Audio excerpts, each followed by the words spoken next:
అనారోగ్యం, ఉద్యోగం, వ్యాపారం అప్పులతో బాధపడుతున్నారా? వెంటనే జేకేఆర్ గురువు గారికి కాల్ చేసి అపాయింట్మెంట్ తీసుకోండి.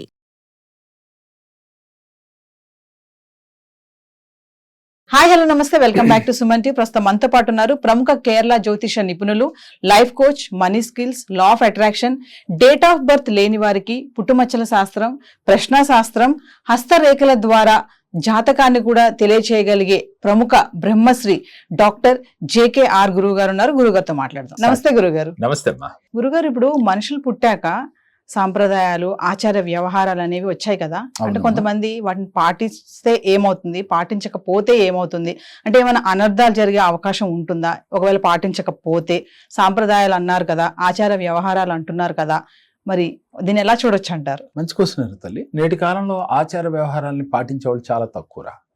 ఎందుకనంటే మన పూర్వీకులు దీన్ని బాగా ఆచరించేవాళ్ళు. వాస్తవానికి ఆచార వ్యవహారాల్లో కూడా సైంటిఫిక్గా మనకి కొన్ని రహస్యాలు దాగి ఉన్నాయి. అంటే సైన్స్ ముందుగానే మన పెద్దలు ఊహించి దాన్ని ఆచారాలు అనేది పెట్టి మనం ఇలా ఆచరించండి అని మన పెద్దలు చెప్పారు. ఉదాహరణకి భగవద్గీతలో శ్రీకృష్ణ భగవానుడు ఒక మాట చెప్తాడు. మనందరం చాలాసార్లు చాలా వీడియోలో చెప్పుకున్నాం, యద్భావం తద్భవతి అని. మనం ఏది భావిస్తే అది జరుగుతుంది అని మనం విశ్వసిస్తూ ఉన్నాం. భగవంతుడు చెప్పాడని మనందరికీ తెలుసు, చాలా మంది నమ్ముతూ ఉన్నాం. మన భావనకి అంత బలం ఉందని. అందుకని మన పెద్దలు ఏం చేశారు, ముందు కొన్ని ఆచార వ్యవహారాల్ని ఇది చేస్తే తప్పు, ఇది చేస్తే లక్ష్మీదేవి మీ ఇంట ఉండదయ్యా అని చెప్పారు. అప్పుడు మనం మాట వింటామని. కానీ మనం గుమ్మానికి పసుపు రాస్తే లక్ష్మీదేవి మనంట త్రెస్ట వేసుకొని కూర్చుంటుంది. గుమ్మం పొద్దుగూకి గుమ్మం మీద కూర్చోకూడదు, అసలు గుమ్మం మీదే కూర్చోకూడదు, గుమ్మాన్ని తొక్కకూడదు. అలా తొక్కితే లక్ష్మీదేవి మీ ఇంట ఉండదు, వెళ్ళిపోతుంది అని చెప్పారు. మరి చాలా మందిలో ఈ పాటికి ఉదాహరణ సందేహం వస్తుంది, ఏమండి మా వారు ఎప్పుడు తొక్కుతానే వెళ్తారండి గుమ్మాన్ని, గుమ్మం మీదే కూర్చుంటుంది మా ఆవిడ, మా పిల్లలు కూడా, మరి మాకు లక్ష్మీదేవి చాలా బాగుంది కదా. వాస్తవానికి గుమ్మం మీద కూర్చుంటేనో తొక్కితేనో లక్ష్మీదేవి వెళ్ళిపోతుంది కాదు. మన పెద్దలు ముందు చూపుగా ఎందుకు చెప్పారంటే, గుమ్మము అంటే ఇంటి సింహద్వారము, ఆ సింహద్వారము ఎవరు కూడా దాన్ని పవిత్రంగా చూడాలయ్యా అని చెప్పారు. అలా అని చెబితే మనం వినం కాబట్టి ఇలా మీరు చేస్తే లక్ష్మీదేవికి ముడిపెట్టారమ్మా. ఇది ఆచార వ్యవహారాల్లో ఇదొకటి. దీన్ని మనం ఎలా తీసుకోవాలి, పాజిటివ్గా తీసుకోవాలి. అందుకని గుమ్మానికి పసుపు రాస్తే శుభం జరుగుతుంది అన్నారు. మరి గుమ్మానికి పసుపు రాస్తే శుభం ఏంటి అని ఆలోచిస్తే, ఎప్పుడైతే పసుపు గుమ్మానికి రాసామో క్రిమికీటకాలు మన ఇంట్లోకి రాకుండా అక్కడ బ్రేక్ అవుతాయి. నెగిటివ్ ఎనర్జీ గుమ్మం దగ్గరికి వచ్చి అయిపోతుంది, ఇంట్లోకి రాదు అని మన పెద్దలు ముందు చూపుగా ఆలోచించి మంగళవారము, శుక్రవారము లక్ష్మీవారాలు కాబట్టి ఆ రోజు రాస్తే లక్ష్మీదేవి అనుగ్రహం కలుగుతుంది, అలా బొడిపెట్టారు. మరి ఇప్పుడు మనం దీన్ని ఎలా తీసుకోవాలి ఆలోచించరా తల్లి ఒకసారి. అంటే దీన్ని పాజిటివ్గా తీసుకుంటే మనకి ఎంతసేపు పాజిటివ్గానే ఉంటాం. ఇక్కడ నెగిటివ్ ఆలోచిస్తే, నిజమా అంటే పసుపు రాస్తే డబ్బు ఉంటుందా అని ఆలోచిస్తే అసలు ఉండదుగా మన దగ్గర డబ్బు. మనం ఏది తెలిస్తే అదేగా లా ఆఫ్ అట్రాక్షన్ చెప్పేది. అదే విధంగా మనకి ఎప్పుడూ కూడా పొద్దుగూకిన తర్వాత కొన్ని మనం ఎవరికి అప్పుగా ఇవ్వరాదు అని చెప్పారు. అలాగే ఏ స్త్రీ అయితే ఇంటిలో జుట్టుని విరబోసుకుని బొట్టు సరిగా పెట్టుకోకుండా ఉంటే ఆ ఇంట్లో శుభాలు జరగవు. ఇంకా దానికి చాలా పెద్ద మాట కూడా చెప్తారమ్మా. ఎందుకంటే ఆ మాటలు నేను ఈ లా ఆఫ్ అట్రాక్షన్లోకి వచ్చిన తర్వాత మాట్లాడటం కూడా ఇష్టం లేదు. అంటే కొన్ని అరిష్టాలు జరుగుతాయని చెప్తూ ఉంటారు. కానీ అది వాస్తవం అంటే వాస్తవం కాదు ఇక్కడ సైంటిఫిక్గా చెప్పేటప్పుడు. మరి ఏది వాస్తవం? ఎప్పుడైతే ఇంట్లోకి అడుగు పెట్టగానే ఆ స్త్రీ కళకళలాడుతూ చక్కగా జుట్టుని ముడి వేసుకునో జడ వేసుకునో బొట్టు పెట్టుకుని నిండు ముత్తైదలాగా కనపడింది అనుకో అమ్మ, ఇంటికి వెళ్ళిన ప్రతి వ్యక్తికి, వెళ్ళిన వాడికి ఆనందంగా ఉంటుంది ఆవిడ చూసినప్పుడు. ఆవిడని చూడగానే ఒక లక్ష్మీ తల్లి ఉట్టిపడినట్టుగా, లక్ష్మీ కళ ఉట్టిపడినట్టుగా ఉంటుంది. మరి వెళ్ళగానే ఆవిడ ఒక భూతంలాగా దెయ్యంలాగా జుట్టు పెట్టుకోసుకుని మనకు కనపడింది అనుకో అమ్మ, మనకు ఎలా ఉంటుందిరా? మనకు కూడా భయం వేస్తుంది, నెగిటివ్ ఎనర్జీ వస్తుంది. అందుకని మన పెద్దలు ఏం చెప్పారు, ఇంటి ఇల్లాలు ఎప్పుడు ఎలా ఉంటే ఆ ఇంట్లో లక్ష్మీదేవి వాళ్ళలాడుతూ ఉంటుంది అన్నారు. అక్కడ కూడా లక్ష్మీదేవినే ముడిపెట్టారు. అంటే ప్రతి మనిషికి ప్రీతికరమైనది ఏమిటి అనంటే డబ్బు. అందుకని ప్రతి దాంట్లో కూడా డబ్బును తీసుకొచ్చి ముడిపెట్టారు. ప్రతిరోజు కూడా ఇంటిని శుభ్రపరచుకోవాలి. ఇవన్నీ తప్పు కాదు కదరా ఆచార వ్యవహారాలు ఏమి. మన పెద్దలు ముందు చూపుగా చెప్పారు, ఆచార వ్యవహారాలు ఎలా ఉంటే మీరు ఆరోగ్యంగా ఉంటారయ్యా. ఇంటిని ప్రతిరోజు శుభ్రపరచుకోండి, ఇంటిని పవిత్రంగా ఉంచుకోండి, నీట్గా ఉంచుకోండి అని చెప్పారు. అలా ఉంచుకుంటే ఏమవుతుంది అనంటే ఇంట్లో పాజిటివ్ ఎనర్జీ ఉంటుంది. ఇది ఇప్పుడు భాషలో పరిభాషలో చెప్పాలంటే మన పెద్దలు చెప్పింది, ఇల్లు ఏ ఇల్లు అయితే కళకళలాడుతూ ఉంటుందో, ఏ ఇల్లాలైతే ఎప్పుడు నవ్వుతూ ఉంటుందో ఆ ఇంట సిరుల తల్లి శ్రీ మహాలక్ష్మీదేవి త్రిష్ట వేసుకొని కూర్చుంటుంది అని చెప్పారు. మరి ఇల్లాలు అంటే మనం ఎప్పుడు చెప్తుంటామా, ఇంటి ఇల్లాలు ఎప్పుడు నవ్వుతూ ఉండాలి, ఇంటి ఇల్లాలు ఎప్పుడు కళకళలాడుతూ ఉండాలి. అలాగే చెల్లి కానీ అక్క కానీ తల్లి కానీ అంటే ఏ స్త్రీ అయినా సరే బంధాలలో వారికి ఉన్న బంధాల్లో ఏ స్త్రీ అయినా సరే ఎప్పుడూ బాధపడుతూ ఉండకూడదు. దాని అర్థం ఏమిటంటేనమ్మా, స్త్రీని ఇబ్బంది పెట్టకూడదు అని చెబితే వీడు ఎనడు అని పెద్దలు ముందుగా ఆలోచించి దానికి ఇలాంటి మాట చెప్పారు. అప్పుడు వీడికి భయం ఏముంటది, ప్రతి మనిషికి డబ్బు రాదేమో డబ్బు పోతుందేమో అని ఒక భయంతోనన్నా వాళ్ళని హింస పెట్టకుండా ఉంటారు అని. మనం లాజిక్ కూడా ఆలోచిస్తే ఏంటంటే తల్లి ఇంట్లోకి వెళ్ళగానే భార్యతో గొడవ పట్టము, చెల్లితోనో అక్కతోనో గొడవ పట్టడం, తల్లితో గొడవ పడుతున్నాం అనుకోమ్మా, ఆ ఇంట్లో ఏముంటదిరా, అశాంతి ఉంటుంది, ఇతనికి మనశ్శాంతి ఉండదు. గొడవ పెట్టుకున్నాననే కాసేపు ఆనందం ఉందేమో, తర్వాత ఇతనికి మనశ్శాంతి ఉండదు, ఇంట్లో వారికి ఉండదు, ఇల్లంతా కూడా నెగిటివ్ ఎనర్జీతో నిండిపోతుంది. ఒకళ్ళని చూస్తే ఒకళ్ళు శత్రువుని చూసినట్టుగా ఉంటారు. అలా ఉన్నప్పుడు ఇంట్లో ప్రేమ ఏముంటుంది, ప్రేమ ఉండదు, ద్వేషం ఉంటుంది. ద్వేషం ఉంటే ఏముంటుంది, మీరు ఏది ఇస్తే అదే కదా వచ్చేది. ఒకళ్ళ నుంచి ఒకళ్ళు ద్వేషాన్ని పంచుకుంటూ ఉంటారు, ఒకళ్ళనొకళ్ళు తిట్టుకుంటూ ఉంటారు, అవసరమైతే కొట్టుకుంటూ ఉంటారు. అక్కడ మీకు ఏది వస్తుంది అంటే నెగిటివ్ వస్తుంది, నెగిటివ్ ఆలోచనలు వస్తాయి. దానివల్ల మీరు ఫైనాన్షియల్ గా ఎదగలేరు. అందుకని మీరు లక్ష్మీదేవి ఉండదయ్యా అని చెప్పారు. ఇంట్లో ఎప్పుడు గొడవలు పడేవాడు బయటికి వెళ్ళి వ్యాపారం మనశ్శాంతిగా చేయలేడు కదా, ఉద్యోగం మనశ్శాంతిగా చేయలేడు కదా. ఇంట్లో ఎప్పుడు కళకళలాడుతూ భార్య గాని తల్లి గాని అక్క గాని చెల్లి గాని ఉన్నప్పుడు వాళ్ళు ఎదురు రమ్మని వాళ్ళని చూస్తూ ఆనందంగా ముందుకు సాగితే మీకు అద్భుతాలు జరుగుతాయా అని చెప్పారు. అంటే ఇప్పుడు రోజుల్లో అందరూ పాటిస్తున్నారా లేదా అని పక్కన పెడితే అమ్మా ఆచార వ్యవహారాల్లో ఇది కూడా ఒకటి. మరి అలా ఎదురు వచ్చినప్పుడు వీళ్ళకి శుభం జరుగుతుంది అని, వాస్తవంగా అది ఎదురొస్తే శుభం జరుగుతుందా అనంటే ఎదురొస్తే శుభం కాదురా.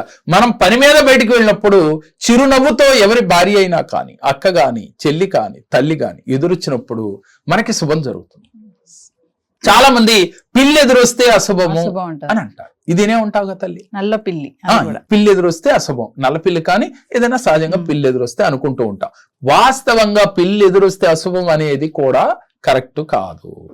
ఎక్కడ మీరు మెంటల్ గా ఏం ప్రిపేర్ అయిపోయారు, మీ తాత మీ తండ్రి మీ నాన్న మీకు ఏం చెప్పారు, అయ్యా పిల్లి ఎదురొస్తే అశుభం అయ్యా అని చెప్పారు. అది మీ నాన్నగారు అవలంబించారు, మీరు చూస్తూ ఉన్నారు, మీ మైండ్ లో కూడా నాటుకుపోయింది, మీకు కూడా అదే ఫీలింగ్ తో ఉన్నారు. అంటే ఇక్కడ కారణం ఏంటి, నిజంగా వీళ్ళు పిల్లి ఎదురొస్తే వీళ్ళకి అశుభమే జరుగుద్దమ్మా. ఎందుకని వీళ్ళ భావనలో అది ఫీడ్ అయిపోయింది, నెగిటివ్ ఉంది. అందుకని నిజంగా పిల్లి ఎదురొస్తే అది జరుగుతుంది, వీడియో ఎదురొస్తే మంచిది కాదు. ఒంటి ధన్యం ఉన్న వ్యక్తి అంటే ధన్యం వేసుకున్న వ్యక్తి ఎవరైనా వస్తే మీకు అశుభం అయ్యా అని చెప్తూ ఉన్నారు. ఇవన్నీ నిజాలా అంటే వాస్తవంగా కాదమ్మా, మనం మైండ్ లో ఫీడ్ అయిపోయిన నెగిటివ్ మాత్రమే. అది మీకు లోతుల్లోకి ఎప్పుడైతే ఫీడ్ అయిపోయిందో మీకు అలాంటి జరిగినప్పుడు తెలియకుండా ఏదో ఒక మైనస్ మీకు కనపడతా ఉంటుంది. నాకేమీ కాదు, ఇవన్నీ కూడా ట్రాష్ అనొద్దమ్మా, పెద్దలు చెప్పారు ఎందుకు చెప్పారో, కానీ నేను మాత్రం నాకేమీ కాదని నువ్వు మనసులో భావన చేసేళ్ళు. మళ్ళీ దానికి మన పెద్దలు ఒక ఉపాయం కూడా చెప్పారమ్మా. ఏమని చెప్పారు, అలా ఎదురొస్తే ఇంట్లోకి వెళ్ళి మంచినీళ్ళు దాకా అరగంట కూర్చునేది శుభం. ఎందుకు జరుగుద్దమ్మా అరగంట కూర్చుంటే శుభం? ఆలోచిస్తే వాస్తవంగా ఆలోచించండి, అరగంటలో పోతుంది ఆ దోషం కాదు. ఈ అరగంటలో వీరిలో ఉన్న భావన పోతుంది, నెగిటివ్ ఆలోచన పోతుంది. ఈ నెగిటివ్ ఆలోచనతో మీరు వెళ్తున్నారు కదా, ఎల్లప్పుడు నాకు ఏదో జరిగిపోతుంది అనుకుంటున్నారు కదా, అందుకని మీకు నెగిటివ్ వస్తుంది. అరగంట కూర్చునే లోపు అది మర్చిపోతారు, ఏదో కవులు చెప్తారు, ఈ భావన నుంచి పక్కకు డివేట్ అవుతారు, అప్పుడు మళ్ళీ పాజిటివ్ భావనతో వెళ్తారు, మీకు మంచి. అంటే ఇక్కడ మనకి ఏమైందమ్మా, మన పెద్దలు అనాదిగా చెప్పిన కొన్ని మైనస్లు ఉన్నాయి, ప్లస్లు ఉన్నాయి. మనం తీసుకోవాల్సింది పాజిటివ్ గా తీసుకోవాల్సిన విషయాలు మనం తీసుకుంటూ ఎప్పుడు కూడా మన మనో నిబ్బరం కోల్పోకుండా దృఢ సంకల్పంతో నాకు అన్ని విజయాలే ఉంటాయి, నేను విజయాన్ని చేజిక్కించుకోగలను అనే భావంతో నువ్వు ఉంటే ఈ ఆచార వ్యవహారాలు అన్నీ కూడా మనం పాజిటివ్ గా తీసుకోవచ్చమ్మా. మన పెద్దలు ఆనాడు చెప్పింది నిజమే, కొన్నిటిని కొన్ని ఏంటి అని అంటే కొన్ని ఇలాంటి అశుభాలు ఉంటాయని చెప్పినప్పుడు దాన్ని కూడా పాజిటివ్ గా మార్చుకోవచ్చు మనం.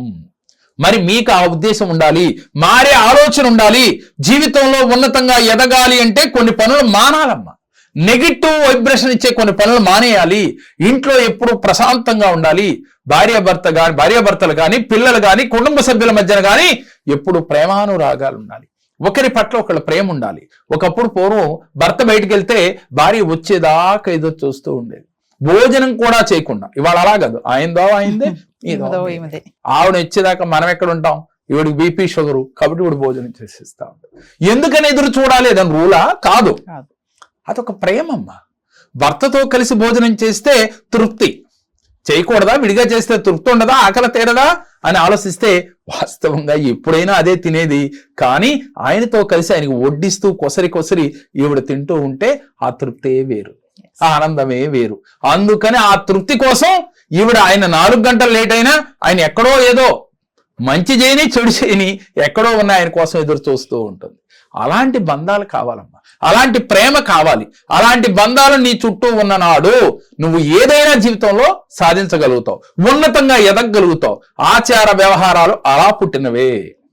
ప్రేమల్ని పెంచడానికి, ఎదుటి వ్యక్తిని గౌరవించడానికి ఈ ఆచార వ్యవహారాలు మన పెద్దలు పెట్టినవి.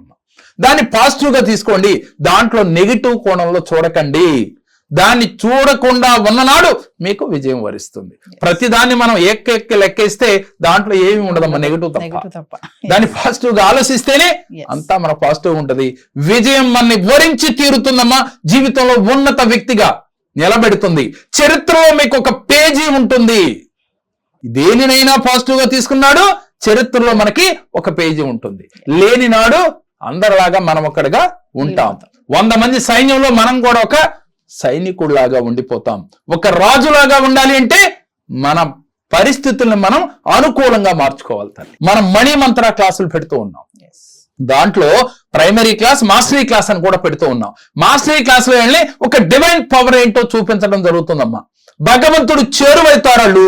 చేరువైన రోజున ఆ ఎఫెక్ట్ ఎలా ఉంది, ఆ ఫీలింగ్స్ ఎలా ఉన్నాయి వాళ్ళకి చేరువవుతాయి మాస్టరీ క్లాస్ లో. ఈ ప్రైమరీ క్లాస్ లో అయితే వాళ్ళకి ప్రజెంట్ అసలు మనిషి ఆర్థికంగా ఎలా స్థిరపడాలి, మన ఆలోచన ఎలా ఉండాలి, బంధాలని ఎలా కరెక్ట్ చేసుకోవాలి, జీవితంలో ఉన్నతంగా ఎలా బతకాలో ప్రైమరీ క్లాస్ లో వీళ్ళకి చెప్పడం జరుగుతుంది. అలాగే 1-to-1 సెక్షన్ కూడా మన దగ్గర ఉందిరా. ఆ 1-to-1 సెక్షన్ లో జీవితంలో ముందు నేను ఎన్నో కష్టాలు పడుతున్నాను సార్, ఈ కష్టాలు పోయే మార్గం లేదా, ఎందుకు ఈ కష్టాలు వచ్చినాయి అడిగితే వారికి ఏ జన్మల నుంచి ఈ కర్మలు, ప్రారంభ కర్మలు వచ్చినాయి, ఏ జన్మల నుంచి ఈ కష్టాలు ప్రాప్తించినాయి, దాని నుంచి బయటపడే మార్గం ఏమిటి అనేది 1-to-1 సెక్షన్ లో వీళ్ళకి చెప్పడం జరుగుతుందమ్మా. ఆ తర్వాత దీన్ని ఆన్లైన్, ఆఫ్లైన్ ద్వారా కూడా 1-to-1 సెక్షన్ ఉంది. సో అది ఎవరైతే ఈ కష్టాల్లో ఉన్నవారు ఒక్కసారి స్క్రీన్ పైన స్క్రోల్ అవుతున్న నెంబర్లకు కాల్ చేస్తే వారికి మరిన్ని వివరాలు వాళ్ళు తెలియజేస్తారా. ఈ అపాయింట్మెంట్ తీసుకుని ఒకసారి 1-to-1 సెక్షన్ లో వస్తే మీకు భగవంతుడితో ఎలా కనెక్ట్ అవ్వాలి, మీ కష్టాల నుంచి ఎలా బయటపడాలి, జీవితంలో ఉన్నతంగా ఎదగాలంటే మీరు ఏం చేయాలి అనేది పరిపూర్ణంగా వీరి జాతకాన్ని విశ్లేషించి, డేట్ ఆఫ్ బర్త్ లేదు, ప్రశ్నా శాస్త్రం, ఇంకా పుట్టుమచ్చల శాస్త్రం లేక అస్త సాముద్రిక, ఇలా 11-13 కోణాల్లో లా ఆఫ్ అట్రాక్షన్ ని వాడుతూ వారి జీవితంలో ఉన్న సమస్యల నుంచి బయటికి తీసుకురావడమే ఈ కేరళ జ్యోతిష్యం యొక్క మోటో. గుర్తుపెట్టుకోరా తల్లి. అందుకని ఎవరైనా కష్టాల్లో ఉన్నప్పుడు మీరు కంగారు పడకుండా ఒక్కసారి నన్ను అప్రోచ్ అయితే మీ జీవితాల్లో అద్భుతాలు పొంది తీరుతారు. నమస్కారం తల్లి. నా పేరు సుజాత. మేము కడప జిల్లా ప్రొద్దుటూరు నుంచి వచ్చాం. మా భర్తకి మాకు ఆర్థిక ఇబ్బందులు ఉండడం వల్ల గురూజీని వచ్చి కలిసాము. ఆయన చెప్పిన సూచనలన్నీ పాటించినాము. అవన్నీ మా ఆయన డైలీ చేస్తున్నాడు. మాకు చాలా బాగుంది. అందుకని మళ్ళీ వచ్చి స్వామిని కలవడానికి వచ్చినాము.